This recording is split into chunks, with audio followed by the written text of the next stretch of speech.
thank you, Father John, and the entire community for this opportunity, which is for me the official presentation of my little work, my book, which is not the first one. So why this book? So I'll start with this maybe citation, which you may maybe known it from the first Black Senegalese president called Léopold Sédar Senghor, once sent to Paris. He said, en m'ouvrant aux autres, Paris m'a fait découvrir la connaissance sur moi-même. So by opening myself to others, Paris, where he was studying, helped him to discover who he was really. So this openness, it was by the contact with other people. So is what Africa actually got into. When we received in the 19th centuries, when they came from Western world, our brothers and our fathers,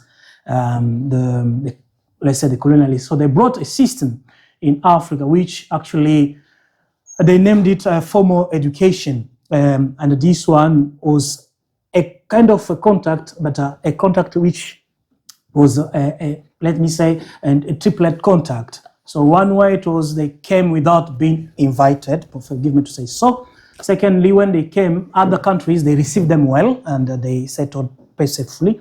So where they were not well received, they imposed, maybe let's say themselves as well also. But the system was that when they came, they did not come to, is the way you see the consequence of education. Africa is kind of young people now are flying, as of fleeing, I don't know, they're running from Africa now. When they're coming in this side, they don't come to lead, they come just to be in the society. So while the contrary was when they went there, they went to be, okay, the leaders. So they brought a system. The system which they brought, educative system, it was a book, Bible in left hand and the stick on the right hand. So they used both systems. They used the stick, which was already found in our society. And it was used actually for those who are delinquent in different kingdoms. So this contact wasn't that, let's say, fair contact in terms of education, because fear was already put into, in terms of how to learn while someone is having a stick. So when you are learning with that kind of pressure, there is what we call not only repression, the Moscow say, but there is that which I call the stop of the assimilation and the accommodation. So why this book coming now? This is the answer actually, which is written, Quand l'éducation rate, when the education fails. This one is the answer of my second actually book, which I wrote in 2022 when I was in Tunisia, which was is all about the factors that influences the formal education actually in postmodern Africa. So those factors, I analyze them there. Those are the didactic materials, the methodology of teachings, all the stuffs which included the mode of teachings, the teaching center method, the student-centered method, all those kind of, and the participation of parents in education, all those factors I analyzed in the previous book. So this one now is I think is the answer to that, because into that one I asked a question: what is that if it is not used? And what if it was used? Which product would we have in Africa or in our education there and in today's world? So that is one. But I looked at, in this book, I looked at the questions of, let's see these methodologies they have been using, these institutions in which we meet, it becomes a rendezvous of donner et recevoir, the giving and the receiving. So how is it, or how are they helping us since 1960s when we forced our independence, when we were liberated less than one way from the imperialism? How did it help us? How has it helped us today to come out from the poverty, which we have been claimed with the corruption and other devices and vices we are having in Africa? So that is the view in one way I use to respond and to analyze. So in this book I use the scientific methodologies used everywhere. I observe as far as my society. I've been in Eastern Africa, in Central Africa, in South Africa, and in North Africa. So I observed all those schools I've been through. And then apart from that, I experienced also as well, because I lived it in Africa. I'm an African. Then I know what I'm talking about in the book. And also, there is the experimentation of the methodologies, because I use some instrument. I use the questionnaire I sent to people I couldn't reach. For example, people from Sudan, from Togo, I sent to some of the conferences, my questionnaires there. So in total, in this book, I sent to 13 countries, African countries, and they gave me the answers. So from those answers, I collected, then I analyzed, and then I came out with kind of answers into this. So the key element in this one, then I use is the teachers. I used to say, and we do have in our countries, the students, the way we are being taught and what we are receiving, education, not only as which is supposed to be a competence-based learning system, as it is the requirement of education nowadays, but still we are still stuck to most of our schools in memorization, which, okay, it goes also hand in hand with the facilities which we're having also in the countries there. But that is also another part of the analysis I included into this book. Another one is the contribution of, when it is said in pedagogy, the curriculum, when it is made, when the government is making the curriculum, it makes it in terms of being revised also. So it has to have a feedback after, if it is too late, after 5 years, if it's also too early, maybe after 2 years, the government has to revise. So grade 9, how did they do this course, that course, and the objective, was really attained or not? So when I analyze all those kind of things, then I come to the conclusion that of that, for example, point, that there is a problem to address also to the government. So another point is the parent also as the agent of the education also here. So the parent, they played a great role.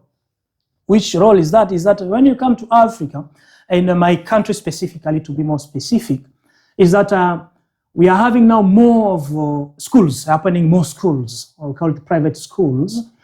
So when you see the structure of a private school, does not give you the appetite of saying that this is really a school, because the school has the classrooms, but the school is missing many things.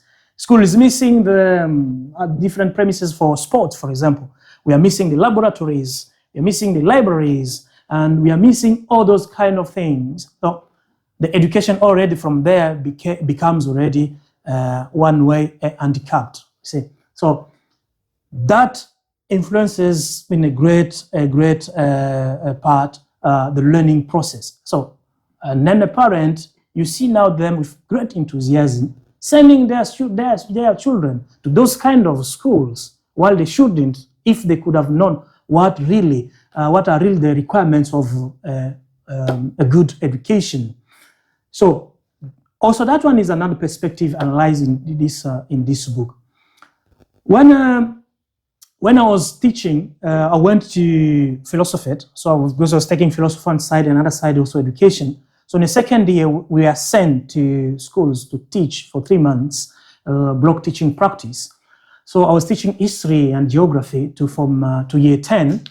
Then the system is the same, which is what actually made me to alarm to this level, is that we are having education here and we are still having the stick. So the student, for him to learn, so the stick has to be nearby, because it is understood that those days when they brought the education, the formal education, that the problem was this cannot learn without the stick, because he has to learn the new language, he has to learn new concepts, he has to learn science, he has to learn I don't know what those things. So he has to learn by stick for him to accommodate the new schemes of the Western concept. So still up to date, the stick is used. So as a Salesian, also I was pushed sometimes to use also stick to let them keep quiet or to gather them and for them to listen, because it is already in the society. So all these kind of practices are already let's say the great problem of the great learning in Africa. So now, as far as I've seen this kind of fear, the stick, for example, we have a limitation of didactic materials due to maybe the lack of initiative of a teacher of going out and look for the didactic materials. Or we are having the schools which they don't invest a lot to have also kind of place where to extirpate the elements, where to help the teachers, to empower the teachers to have more materials. So we are kind of blocked in terms of we don't have the facilities as it is really required. Also, now on another side, the government is not that putting itself completely to invest in the system of in education of the local people. Therefore, I've come to say that there is a question here of a half-cooked, delivery, but still we are having everything, because I saw it kind of we are using this let's give the student everything while sitting in one seat only, being only one place in one classroom, and giving everything. A teacher in primary school, when you come there, you see them that they are real encyclopedic teachers, because a teacher of primary school gives you everything, gives you geography, history, mathematics, everything. One teacher in one classroom with 45 students, 56 students. So this ones become something which I realize is the reality which is going on. So the contrast or the opposite of it is that, or the consequence of it is that we are going in our countries, most of our countries there, in a system of, for example, we are in the French system in our country. That's 3 years of maternelle, that is kindergarten, 6 years of primary school, 6 years of secondary school, and 5 years of university, which already gives you more than 20, going to 25 years if you fail, and when you fail also you have to repeat the year. So then together they give you 25 years in studying, schooling. We are in town. So when you finish the 25 years of schooling, your dad and mom, we are fighting a lot to pay for you, because education is not per se free. So they have to fight left and right to pay for your school fees. At the end of time, the society, your family is expecting for you to get to work and to give back what they bought or what they did for you. But the government is not helping in terms of creating opportunities for those 25 years of sitting to be fruitful now, so that when I finish, I'm going to get easily work. What is not happening? So also here, this becomes now where it fails now. So I go to 25 years studying, I come out a lawyer or a great economist in the management, something like that, but I have no work at the end of time, which is the opposite of what we are living here. So then that one, it makes me wonder in this book, saying that this is what we are living. We go, give all the energies to study, coming out, looking again for work, and sometimes you don't find it. Or when you find it, you find the wrong one, which does not fit what you studied, you did in university.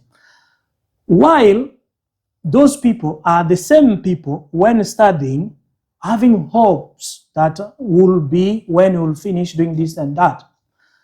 In the villages there, our friends, in my country, for example, those who are not having schools, or those who have schools but under the huts, they have blackboard which is already maybe toned, and they don't even sit on chairs. but they know how to make food. Also, you see, that is another let's say opposition of what I observed in town and what people are living in the village. So they can make their potatoes, they can make their maize, and they can send to town.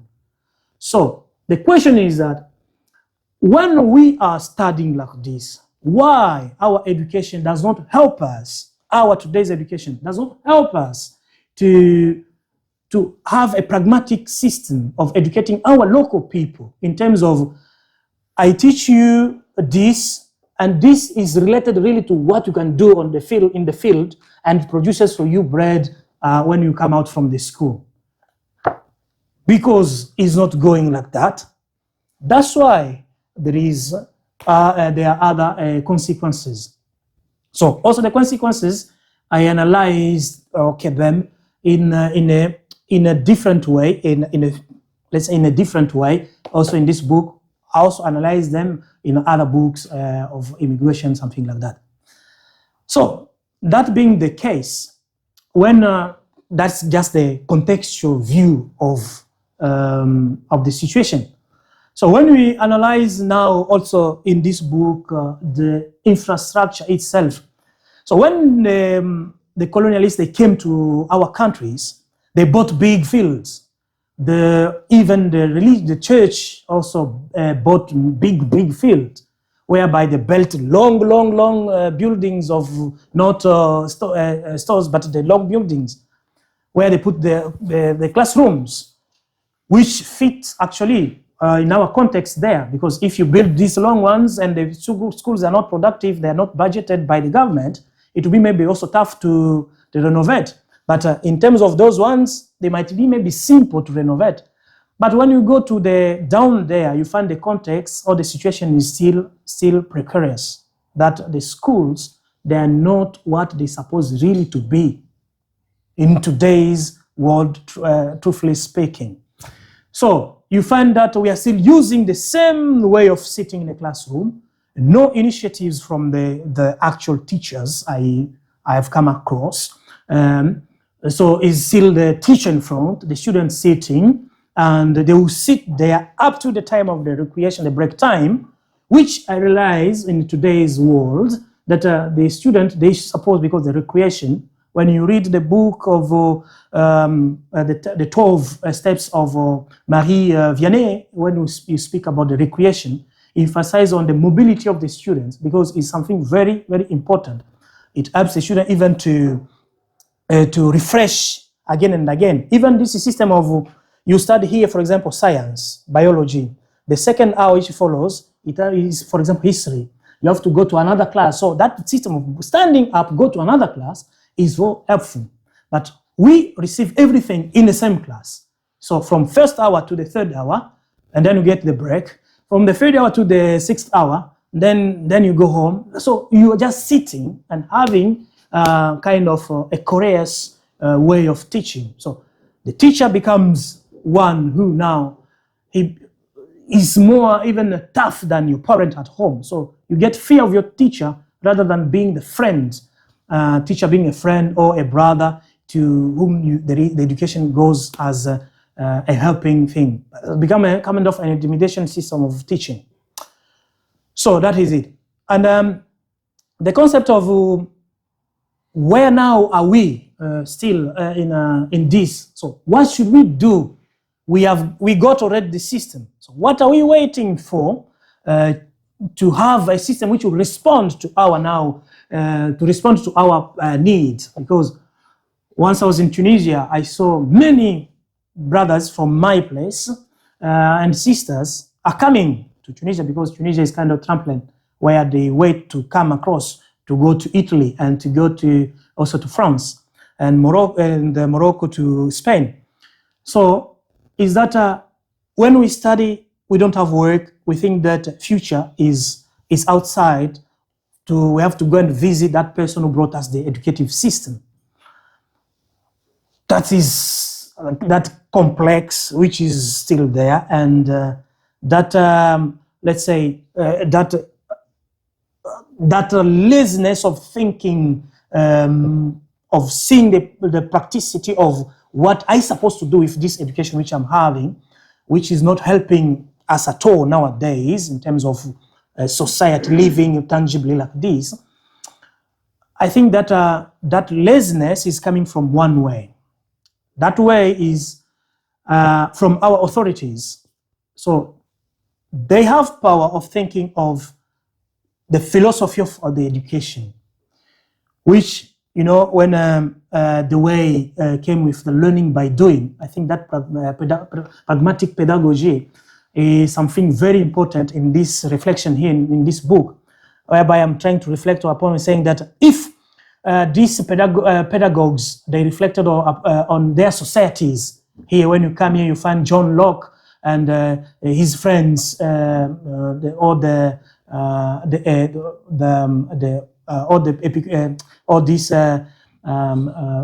Stuart Mill and Habermas, they thought about their own societies. So they studied and they thought about their societies. My society, how is it going to be? My people, how are they going to survive for this year and the other year? In the USA, in America, John Dewey did the same. He thought about, we're supposed to be learning and doing something to know that what we are learning is working at that same moment. So, what is not happening for us? We are still giving theories to my people, and there is not time for to go for the practice. One fact is that when the imperialists left in 1960s, most of the countries, because they used let's say the repressive system of decolonization. So you have to go, we chase you, you have to go, and then when you're going, either we saccage, we take everything of what he had, the colonialists had, or if we don't find it, we find anything, we destroy it and we burn it. So we realized that we burned even the museums and other laboratories. We could have kept them and used them for our fields and going for that. So it's not yet late. Hope still is there. But how to do now to restore all kind of those things? Because if, for example, I'm a student studying history, I have to go and see that, go to, for example, Butiama in Tanzania, see that this one, really, the Australopithecus, they come from this Victoria to here, to here, to here. But when you go to those places, most of those places are abandoned. They are not kept. So the mind of people supposed to govern those kind of things, also they are interpolated in this also in this book. So that is another way. So the other way is having the courage of sitting together as a country, and then also thinking about what do our people need instead of copy-pasting, which is not bad, because in this book, there's a question of modernization and standardization, which, yes, of course, when we come here in European countries, we have to repeat this course, we have to do this exam for language, to test the language, the same language the colonialists taught us there. We have to do this. Is questionable, and it has to push us back to Africa to think about also what do we need in Africa to be more relevant in our, first of all, society, instead of running here and there. The question of, for example, teaching languages there in Africa, as far as it concerns also the educative system. So our education is all about the foreign languages, so which is not happening here. I was in Italy. Italy is using Italian. I'm in England. England is using English. I was in France. France is using French. When I'm in my country, we are using French. When we don't speak well French, they have to stick you. They have to beat you. They have to tell you to pronounce it like this. So all these complications, I have to learn French, I have to learn English at the same moment, and I have to learn my mother tongues. Or also when you try to speak your mother tongue in school, they will beat you. They forbid you to speak your mother tongue in school. So this is a great challenge in terms of when now I am studying the new concepts. For example, I'm studying informatics, these IT things coming in Africa. I'm studying this science concept. It would have been better, I'm proposing, and I'm saying it openly in this book, it could have been better. We go back even in the language, revise our language. We can even put because Eastern region is using, most of the countries are using Kiswahili. They can have education in Kiswahili, learning all these concepts in Swahili so that they can understand it well. Why I'm saying so? Because in today's world, my people down, when they are studying in these foreign languages, not that they master it well, to explain well what they really know. No, that's not the case. They know it at a certain level. So, while knowing it at a certain level, to explain it also becomes kind of. There's a thinker who said that ce qui se conçoit bien s'énonce clairement, et les mots pour l'annoncer viennent aisément. What is conceived well, it is announced also well. And the word actually to pronounce them come easily. So when we conceive things in our mother tongue, what we have been going through, this is called cop. When I cultivate it, I put it in this ground, it becomes this one. I'll put water after 2 days, and doing all those kind of practices and theories while doing the practice in the mother tongue, it will help the local people to understand well, okay, to understand well the situation. We don't remove, the question is here, we don't remove the language, the foreign languages, which is actually the heritage in Africa. Because I'm proud when I go out, someone tells me, he's a polyglot. Proud of it. But after that, at the end of time, there's even that polyglottism, I don't know, polyglotti, brings me food at the table at the end of time. That is the point. Still, Africa, we're suffering from that point. Where, when to get food and our amount of food to get, so that we should not come again out. So the consequence, to finish and to open the floor for if there are questions, is that this book explores this question in general, but in 3 ways: interpreting the government, what the government is supposed to do to sit with the people, what the parents are supposed to do to select maybe these schools, even to discourage these schools are opening here and there, and to push the government to open the facilities because they have all the possibilities to budget and to support very well the schools, and also the teachers who are teaching to be more cautious. Because you're gonna go to my country, for example, you find a teacher in secondary school who is teaching geography, is also teaching French, is also teaching religion, is also teaching, gymnastics. One teacher in secondary school. So when is he having time to prepare? Because the preparation has to be done before. So how is he having the time to prepare all those lessons and prepare for the whole week, and to find all the didactic materials and to present them to students? And when is he having time to send them to the field, something like that? So all these kind of problematics are in this book. So having said so, the consequences are plenty. Thank you.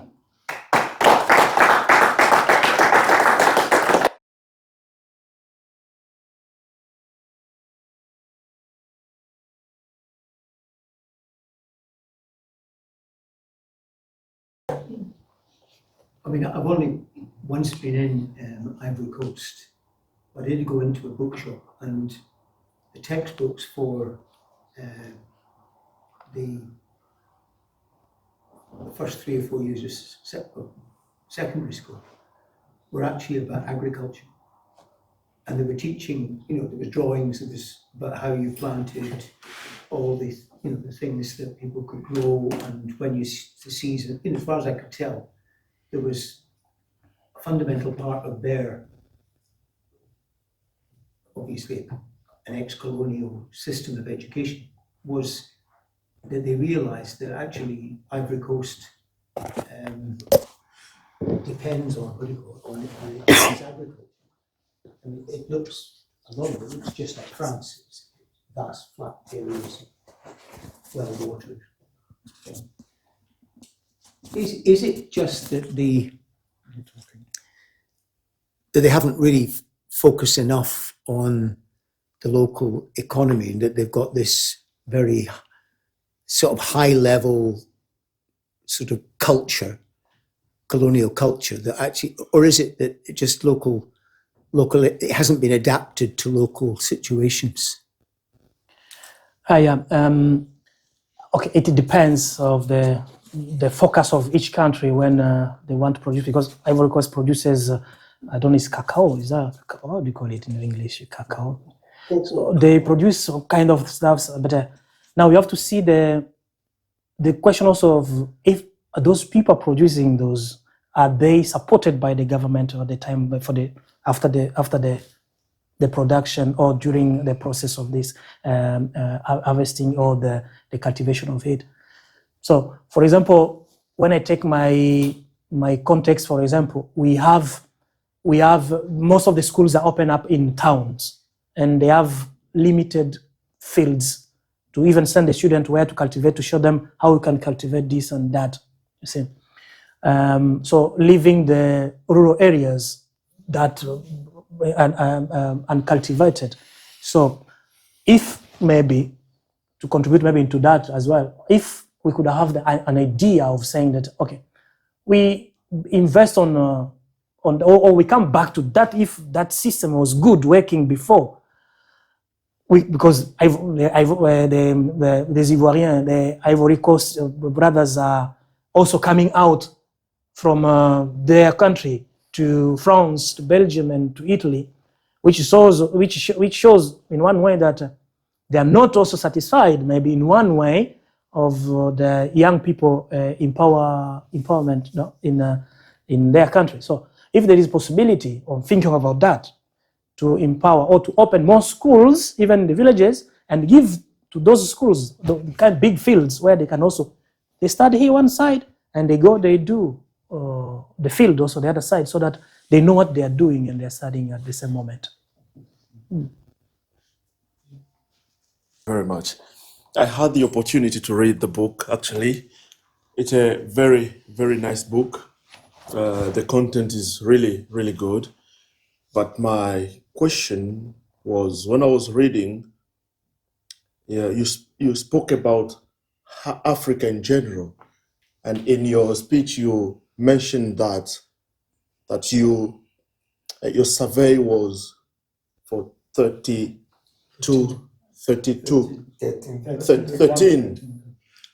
countries. So Africa has 54 countries, if I'm not mistaken. So should we talk about Africa in general or some countries in Africa? Because you sent your survey to 13 countries, which is not even half of Africa. So should you speak about Africa in general, and I'm well aware that you've visited countless countries in Africa. So should we speak about Africa in general or some countries in Africa? Because that's where you sent your survey. Thank you, Jean-Marc, for this question. Is that, that has been the quarrel even in question of evaluating and validating the African philosophy, that should we speak about African culture or African cultures, because we are, listen, it's okay, one fact that we are Africans. We have some connection here and there, and we have people. So, as I said in the book, I did not use only the 13 countries questionnaires I sent. I also used observation. I observed from other people to whom I did not send, and because this, I finished this book here in this community while reading the book, one of the books of David, to whom I give all the respect. So about the chaplaincy system, for example. So is when I'm connecting with people, then I realize that even there, they are missing this, they are missing that. So that observation was kind of expounded. I use also, because I use also interview, not only that questionnaire, interviewing one-on-one. So also I collected from there the data. Anyway, in general, already two are many, are plural, already many. So it gives me 13 countries, give me already the opportunity to speak with that lourdeur, that this might be also one of the big problem people undergoing in Africa. But all in all, those 13 countries, they have helped me to focus and to come out with this deduction or induction from particular to general. Oh, thank you, Dido. In my opinion, when I talk of Africa, I'm mainly referring to Southern Africa and English-speaking Africa. There's only one experiment on African education that's been successful, and that is feeding children in school. I mean, technical education was there from the beginning. My father studied technical drawing. In Zimbabwe, they had metalwork and all these things. All these other Pan-African experiments on African education have been a failure. Well, maybe I can't absolutize like that. But take, for instance, Tanzania. They wanted to be true to their African identity, and they rolled out a primary school curriculum that was totally in Kiswahili, and the children were learning English as one of the subjects. And then when they begin their secondary school, the medium of instruction would change to English. And I mean, to what down there we call a Form 2 student or grade year 9, you couldn't really have a basic conversation with them in English. They couldn't understand anything going forward. So I would say, in my opinion, there's no need to change the medium of instruction, because in the school there are cultural classes and things that are supposed to compensate for the loss of the culture, if there's going to be anything like that. So now for a Tanzanian student to even study in an English-speaking country within the African continent is very difficult. They'll have to go up to A-levels in their own country, and then do these international examinations. Past that, only then can they go to study in Zimbabwe or Zambia or here or in America. So in my time, we had O-levels. With your O-levels, you could you were eligible to apply to any university in the world. That was an exam that was conducted in a Western foreign language, and it was helpful. So in the universities here, I don't see a lot of Tanzanians doing undergraduate studies. For postgraduate, it becomes easier for them to study overseas. So that thing of playing around with the language, it is limiting some kind of upward mobility that some people can make. Okay. Yeah, thank you. Thank you, Brother Raphael. Thank you. Is not only Tanzania, for instance, to add on what you said. For example, when you're in same Africa, from Congo to Tunisia, go there with your diploma. You want to study there. So there are some still French countries. You have to repeat some things. You have to do this one, you have to do that. Okay. So, and still there is a problem of, so that becomes that's one aspect of seeing me when I'll be out. But the problem also is that when I'm first of all in my country, that's what I'm studying in another language, help me to develop, to live today and tomorrow. First of all, within my country. Does it help me to understand even what I'm doing? Okay. So if it helps me, well and good. So in Tanzania, for example, okay. But they are able in their country, and that's why you don't see many Tanzanians going out, because having a Swahili, for example, for them in school, it has helped them even to master the subject. And their education system nowadays, they're fine, even see when they're studying. So the only problem is maybe the mastery of the English, to speak it out with other people. But in the society, they are among the African countries. Those countries are they say there is peace, you can see even future. Tanzania also is among the countries, those countries. So it depends of how they are dealing with it. I think Italy, another example, Italy they study in Italian, or the concept is in Italian. So what will block us to also take that English or French just as a language? If you want to learn it, you can learn it.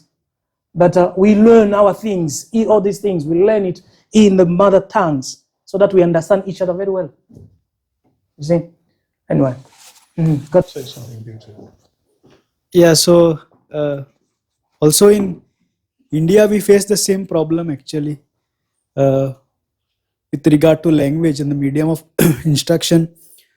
So at the primary level in the government schools, it is basically the state language. And once they reach a certain level to high school, it's a problem to make a jump to English directly. So only the private schools and the schools run by the religious are in English. So that is why everybody wants to go to private schools or schools run by the religious. And also another problem would be foreign investment. Like a multinational company will want to come to your country only if the people know English, which is today, fortunately or unfortunately, the language of multinational corporations. So also if you want to get investment, you have to learn English. So whether you like it or not, that is a fact. Also, there's a book written by a famous author who I liked, Chetan Bhagat, who studied in an IIT and also worked abroad. So he says, and he has seen the world, and he says English is the language. If you know it well, if you master it, you can climb the ladder. So Italy, for example, I would say it is already a developed country, but Asia, Africa, they are still developing, so they need help from abroad. So that would be my way to look at it. I want to say thank you for this wonderful book. I think, yeah, it is quite the appropriate time to talk about education in Africa. I think, as Raphael said it, I think sometimes we have this narrow knowledge about Africa, because even ourselves sometimes we don't understand everything about our continent. But sometimes I think we miss the point, because we want just to resolve the problem. Like, we know that there is something going on. We don't want our children or the generations that will come after us to struggle like us. But I think we need to start with the roots of all these issues, because I think that is why it is really important to know history, to know how people used to learn in the past and how formal education started in Africa. I can give the example of my country and why I'm saying this. When I finished here, I think I was in my third year when I went back home on holiday. I went to the post novitiate and I was with one of our conference, and he was asking me about here, all the new things I have learned and all of that. And at one point he realized that I was a bit like I was regretting something, or I was not happy about the system here, or like I'm feeling like now I don't have anything to offer. And he said, they don't ask you to come there. You are the one who went there. So you have to learn how people do things. And for me, every time when I came back here, every time when I'm struggling, that was I can just remember it. You are the one who come here. People, they didn't put any poster somewhere. Okay, we wanted some people here to come and help us. No, you are the one. And this is where I can see our problem, the roots of our problems. Like in Togo, my grandfather he speaks German. German. So I have some kind of in our family, it is quite strange because we have some German ways of doing things. Everything is strict, My dad is like that. Everything is just strict. And now you add the French to it. It is hard. I went to school, I will say in secondary school, I used to draw like the Soviet Union. It is not non-existent, even if it was in history, I can understand, but in geography. So even the system, it was when I started, when I was doing my studies in education, that I discovered that even the current education system in my country is from 1975, from the French, who brought it there. And people are still using it. So you go to school, you know everything about Europe. You don't know anything about your own country. In primary school, you will do something like, as Father John said, agriculture, they will teach you how to plant things. But as soon as you are in secondary school, everything is about Europe. So sometimes I just wonder, people are traveling around the world, they can take the boats and come because this is the only thing they know. They cannot stay behind it because it is difficult. You don't see the benefits of doing it. I can give the example of my sister. When she finished her A-levels, so she studied human resources, which is a big thing in this country. Back home, who is going to hire somebody to just to sit there and to manage his business? It doesn't make sense back home. But maybe in Europe or developed countries, it will make sense there. So I think our whole education system, even like in English-speaking countries or French-speaking countries, most of them are from Europe. And sometimes, as you said it, who is paying for it? So you use my education system, I give you books. This is what is going on like in Togo. Every 5 years, they will come up with a new program. But that program is not from people who are studying in the country. They are from Europe.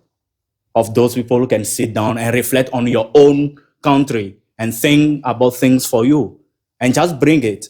And as we don't have money to produce books, to build schools and all of that, they will give you books and they will build the schools. And sometimes I think even as like Salesians, I was talking to somebody last time, we have some trade schools in Africa around some of the countries. And I was in one of them. I stayed there for a year. And at the end of it, I just asked myself, but these guys, when they finish here, they can't work. Even the machines we were using were from Spain. So conference will ask for money, will ask for machines and things in those trade schools. Yeah, they will get them. They learn how to use it, how to cut things with those machines. But when they finish, you won't find it outside the school. So people finish and they don't have anything to do. They can't work. So I think this question is interesting. And I think education can fail sometimes. But I think we need to sit down and reflect and see that it is time as well that we can do something for ourselves and see things that can work for ourselves. Otherwise, we can just go around. All things are not going on well, and this cannot work for us. Our language, even languages. In Togo, you have at least 85. In which language are you going to teach? So I think even French and English and all of that, they are, for me, they are the only languages that can unify people. But apart from that, maybe in the when children start school, maybe in their own languages, they can start. But after that, they have to switch it because we are already living in a world where we talk about globalization and all of that. You can't go just around it. You you're obliged to learn a new language, to learn in another language, and you go out with it. But I think it is quite important that today we sit down and see our problems and work on them. Otherwise, sometimes we might think that the solutions might be from people who are from outside, which is wrong for me. I said to somebody last time, because we were discussing, and he said, oh, back home there, people are struggling, you fight between tribes.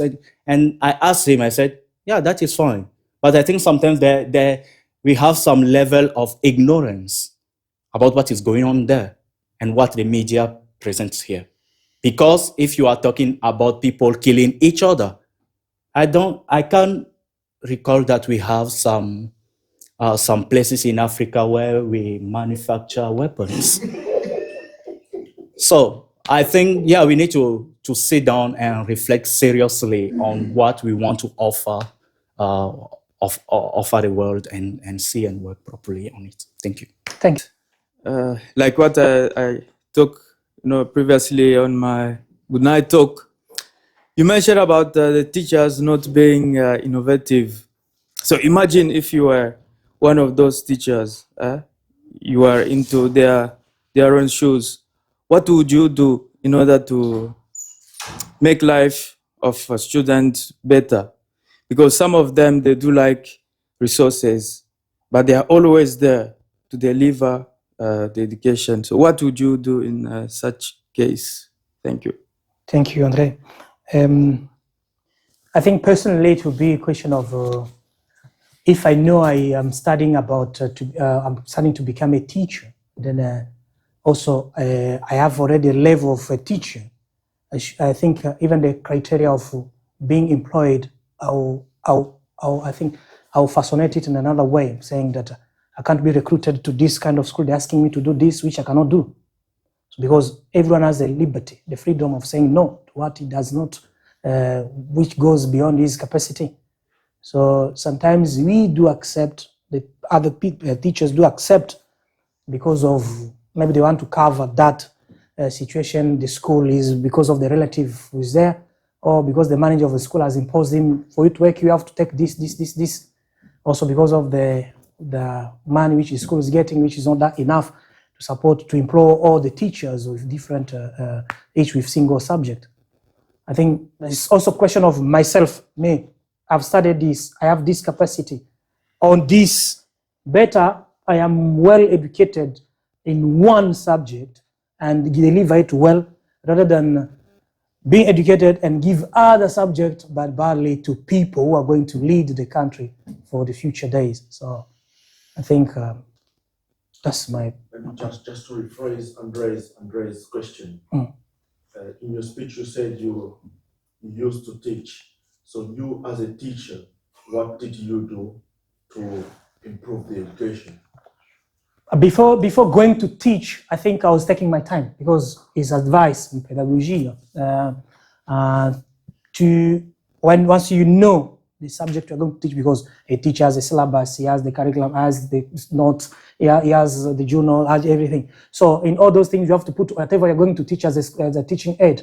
So the teaching aid, where is it coming from? I've been taught that a teacher has to use even his environment. He has to be creative to go and select, even from, if the school does not provide, he has to go out to select the environment, the material appropriated for the lesson of the day, and while teaching, to be more, let's say, relevant and practical to the teacher. So what are you to the students? What I used to do those 3 months there was that when I'm preparing, I have to also bring a tangible material didactic, and always the academic board there in the school, they were also assessing it before being delivered, and their requirements was of selection of the materials, so we don't bring anyhow any things like that. So that's what I did. So I took my time, I selected, because I was teaching a specific subject.